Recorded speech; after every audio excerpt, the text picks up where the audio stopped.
Rotational motion के एक problem पर कंसीडर कर रहे हैं जो जेई पर्पज से भी अच्छा है और नीट पर्पज से। नीट के लिए बेहतर, ज़्यादा बेहतर है क्योंकि छोटा क्वेश्चन है, ज़्यादा टफ सोल्यूशन इसका नहीं होगा, आसान है।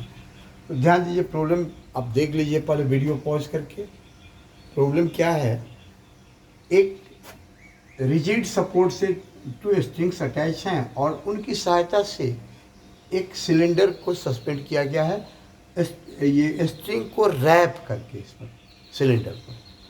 तो जब हम रिलीज करते हैं इसको तो हमें फाइंड करना है टेंशन कितना होगा और स्ट्रिंग्स में, दोनों स्ट्रिंग्स में टेंशन कितना होगा और स्पीड कितना होगा इसका जब ये एच हाइट से नीचे गिर जाएगा, एच डेप्थ से नीचे जाएगा, तो उस सिचुएशन में इसका स्पीड क्या होगा सिलेंडर का। तो स्पीड हम फाइंड करेंगे, दो वे से उसको स्पीड को फाइंड कर सकते हैं। एक यहाँ पर ओमेगा एंगुलर एक्सेलरेशन फाइंड करके और तब स्पीड को फाइंड कर लेंगे, और जब एच हाइट से, एच से नीचे गिरेगा तब। और दूसरा सिचुएशन, दूसरे वे से हम लोग फाइंड कर सकते हैं इसको कि kinetic energy, mechanical energy conserve रहेगा क्योंकि इस पर ग्रेविटेशनल फोर्स mg लग रहा है जो कंजर्वेटिव फोर्स है, तो मैकेनिकल एनर्जी में कोई लॉस नहीं होगा, उससे भी हम लोग फाइंड कर सकते हैं। और टेंशन से भी मैकेनिकल एनर्जी में कोई लॉस नहीं होगा, तो इससे भी हम लोग फाइंड कर सकते हैं उसका स्पीड। दोनों आसानी है, जिससे फाइंड करना चाहें कर सकते हैं। तो हम लोग अभी बढ़ रहे हैं सॉल्यूशन में। इसके पहले टेंशन देख लें और इक्वेशन लिखें।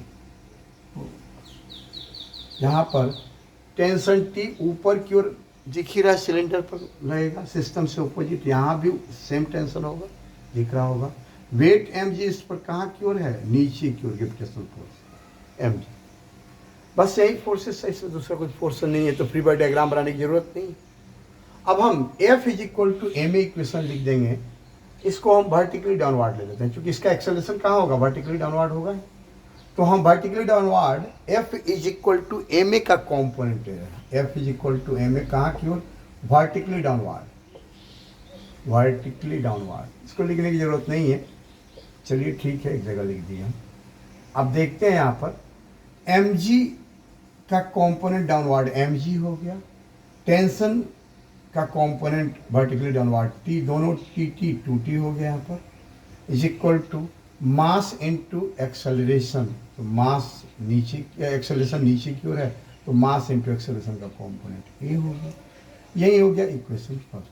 अब चल रहा है इसके सिलेंडर के रोलिंग मोशन पर, मतलब रोटेशनल मोशन पर कंसीडर कर रहे हैं यहाँ पर। अब रोटेशनल मोशन पर कंसीडर करेंगे तो दोनों टेंशन के कारण टॉर्क लगेगा। अब ये जो टॉर्क लगेगा, ये दिख रहा है कि सिलेंडर का ये क्रॉस सेक्शन लेते हैं तो टेंशन यहाँ पर स्ट्रिंग की सहायता से जो लगेगा वो टी यहीं पर लगेगा। ये सिलेंडर का क्रॉस सेक्शन लेके दिखा रहा है और ये सेंटर है। तो टॉर्क के लिए ये रेडियस इसका r है, तो r क्रॉस t हो जाएगा यहाँ पर, r क्रॉस f। तो r और t के बीच का एंगल 90 डिग्री है, तो RT sin 90 डिग्री, यानी t × r हो जाएगा। तो हम लोग यहाँ पर क्या करेंगे, t × r, एक के लिए, दूसरे के लिए भी tr होगा, t × r = moment of inertia. इसका कितना होगा, इसका मास m है, तो mr²/2 होगा सिलेंडर का मोमेंट ऑफ इनर्शिया। उसके ओन एक्सिस के अबाउट ये रोटेट हो रहा है, तो mr²/2 इनटू इसका एंगुलर एक्सेलरेशन अल्फा मान लेते हैं, जिसे a/r लिख देते हैं। यहाँ पर अल्फा = a/r होगा, ए tangential acceleration a = r alpha से। तो यहाँ पर 2t हो जाएगा, r को उधर ले जाएंगे, एक r से एक r कैंसिल होगा, और एक r जो कमन हो गया यहाँ पर इधर गया तो उससे भी कैंसिल हो जाएगा एक r। तो 2t = आ जाएगा ma/2। इसको इक्वेशन देते हैं सेकेंड। या फिर यहाँ पर एक्सेलरेशन फाइंड करना होगा, तब तो यहाँ दोनों ऐड कर देंगे, 2t से 2t कैंसिल होगा, एक्सेलरेशन मिल जाएगा। और यदि टेंशन फाइंड करना होगा तो छोड़ देंगे, तब इसको हम लिख देंगे ma = 4t, 2 × 2t, 4t = ma हो जाएगा। इसको सेकंड देते हैं। अब 1 और 2 में दिख रहा है कि राइट साइड सेम है, तो लेफ्ट साइड भी क्या होगा, सेम ही होगा यहाँ पर। तो mg - 2t यहाँ पर नीचे नहीं दिखाई देगा, इसलिए हम अब ऊपर लिख रहे हैं बेटा।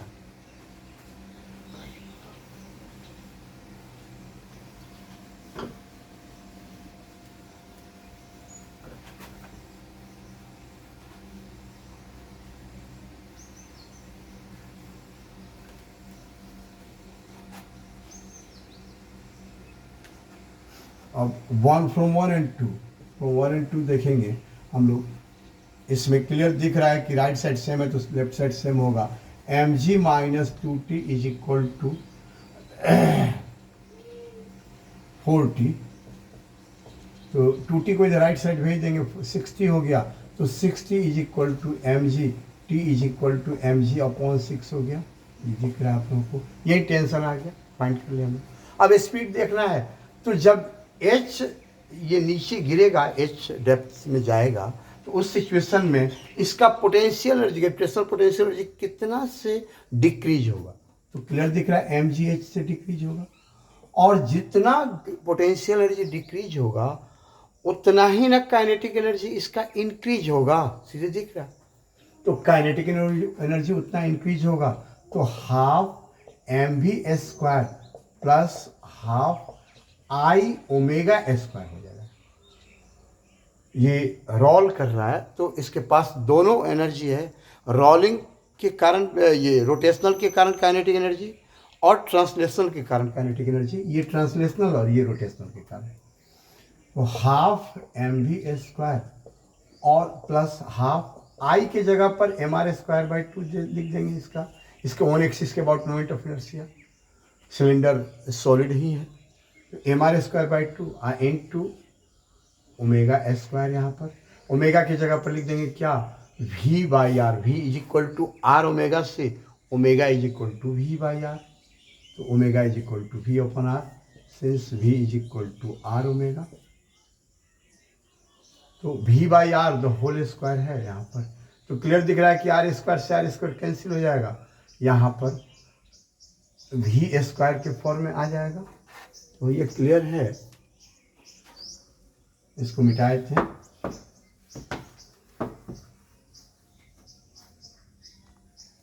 तो ये हो जाएगा कितना, is equal to half M B square plus half, यहाँ पर 1/4 एम बी स्क्वायर।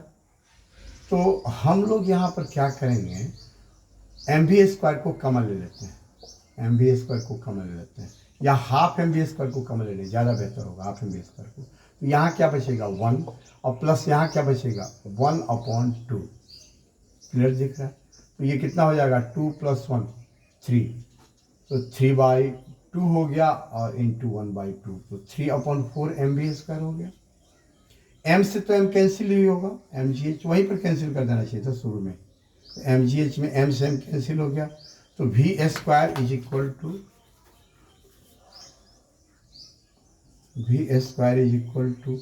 क्लियर दिख रहा है 4gh/3, 4gh/3, तो v इज इक्वल टू कितना हो जाएगा √4gh/3। यही स्पीड होगा, और टेंशन तो mg/6 हम लोग देख ही लिए थे। ठीक है, आप लोग कोई भी प्रॉब्लम हो तो कमेंट बॉक्स में डालिए, या फिर आप ये मेरे नंबर पे व्हाट्सएप कर सकते हैं, या फिर आप जैसे मन करे क्वेरी कर सकते हैं, नंबर से ये कॉल भी कर सकते हैं, जैसा चाहें। हम ऑनलाइन क्लास चलाते हैं, और मेरे पास जो भी स्टूडेंट्स पढ़ते हैं जेई पर्पज़ से और नीट पर्पज़ से, उन सबका अलग अलग बैच है, और रैंक वाइज बैच हम रखे हैं। रैंक वाइज मतलब जिसका रिपीटर बैच में जो स्टूडेंट हैं नीट वाले या जेई वाले, तो उनको हम क्या किए हैं कि जिनका परसेंटाइल ज़्यादा आया है, जेई वालों के लिए ज़्यादा अच्छा आया है, वो उनको हम, जैसे 90 का अप्रॉक्स आया है, तो उनको अलग हम बैच में रखे हैं, और जिनका परसेंटाइल कम आया है उनको अलग रखे हैं। तो दोनों का अलग अलग रिपीटर बैच चल रहा है, और फाउंडेशन बैच भी चल रहा है। नीट का भी ऐसे ही किए हैं, जिसका 530 से या 550 से अबव आया है उनका अलग बैच, और जिनका 500 से नीचे आया रिपीटर में उनका अलग बैच, और फाउंडेशन में तो खैर सिंपल बैचेज हैं, वो दोनों के लिए अलग अलग। तो इस कारण मेरे पास नंबर ऑफ बैचेज बहुत ज़्यादा हो गए हैं, और इसके कारण हम बी का भी पढ़ा रहे थे, बी को बंद करना पड़ा। बी का भी हम चला रहे थे, इलेक्ट्रिकल इंजीनियरिंग और मैकेनिकल इंजीनियरिंग दोनों पर पकड़ था मेरा, दोनों को हम चला रहे थे। तो दोनों उसको बंद कर दिए, चूँकि बच्चों की संख्या भी बहुत ज़्यादा उसमें नहीं थी, बहुत कम थी, और इसमें जेई और नीट के लिए हम ज़्यादा डेवोटी हो गए हैं।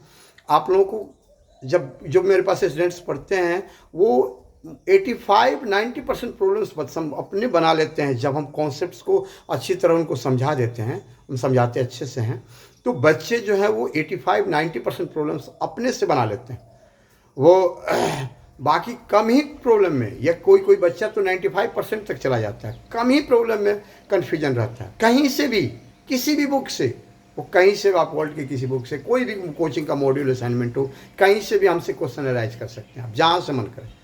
और वो बस कॉन्सेप्ट समझा देंगे तो आपसे ही बन जाएगा वो। हमारी ज़रूरत बहुत कम ही पड़ती है, लेकिन पड़ती है। कॉन्सेप्ट्स को बहुत अच्छी तरह समझा देते हैं। ये तो प्रॉब्लम बता रहे हैं, कॉन्सेप्ट्स को बहुत अच्छी तरह समझा के, और फिर कोई एक एक प्रॉब्लम लेकर के एक प्रॉब्लम पर ही कॉन्सेप्ट्स को बहुत अच्छी तरह समझाते हैं। और उससे क्लियर करने के बाद हम बच्चों पर छोड़ देते हैं, प्रॉब्लम्स बनाते हैं, बच्चे पूछते हैं। कहीं से भी बच्चा कोई इरोडो बना रहा है, कोई रेस्टिक एंडल्डो बना रहा है, कोई एससी वर्मा भी बच्चे बना, सब बनाते हैं। एससी वर्मा तो जनरली कमन है, सब बनाते हैं। इरोडो भी कमन है। सारे प्रॉब्लम्स इरोडो का नहीं बनाते हैं बच्चे, कुछ बनाते हैं। रेस्निक का बनाते हैं, यूनिवर्सिटी फिजिक्स भी बहुत से, ग्रिफिथ्स का भी है, या फिर अपने यहाँ का और भी प्रॉब्लम्स है। बीसी पांडे का है जो अच्छा बुक है, उनका भी बनाते हैं बच्चे। डीवी सिंह का भी है, सब अरिहंत से लिखते हैं ये लोग, तो इनका भी है। टीएमएच का बुक उतना दमदार नहीं है। और नीट के लिए तो वो ये बुक्स जो हैं, नीट वाले अलग बुक्स हैं, उनसे भी बच्चे बना रहे हैं, अपना प्रॉब्लम बना रहे हैं। सब लोग अपना अपना बनाते हैं, लेकिन ये हम करते हैं कि एक बार कॉन्सेप्ट्स को बहुत अच्छी तरह समझाते हैं, स्टेप बाय स्टेप समझाते हैं। एक स्टेप लिख के समझाते हैं उसको, फिर दूसरा स्टेप लिखते हैं बोर्ड पर, समझाते हैं। स्पेशल बैच में ऐसा करते हैं, बच्चे हमसे डिस्कस करते रहते हैं। ये नहीं है कि स्पेशल बैच जो है उसमें बच्चे बात करते रहते हैं, हर स्टेप में वो पूछते रहते हैं, बोलते रहते हैं, कमेंट करते रहते हैं हर स्टेप में। ऑनलाइन क्लास में मेरे वो जो जनरल बैच बनता है वैसा बैच हम नहीं बनाए, हम सब स्पेशल बैच बनाए। फी थोड़ा सा जनरल बैच के रेस्पेक्ट में फी ज़्यादा है, लेकिन इसमें यह है कि बच्चे अब ये सामने ऑफलाइन जैसा पढ़ते हैं, और ऑफलाइन से भी ज़्यादा बेहतर बच्चे पा रहे हैं हमारे क्लास को, और अच्छा वो फील कर रहे हैं। क्योंकि मेरे पास जो ऑफलाइन बच्चे थे वो भी कोविड के समय ऑनलाइन हो गए थे, वो लोग भी बताए थे कि ऑफलाइन से ऑनलाइन हम ज़्यादा बेहतर उन लोगों को लग रहा था। तो कोई भी क्वेरी हो तो आप लोग कॉल कीजिएगा, नंबर डिस्क्रिप्शन में हम डाले हुए हैं। ठीक है, थैंक यू।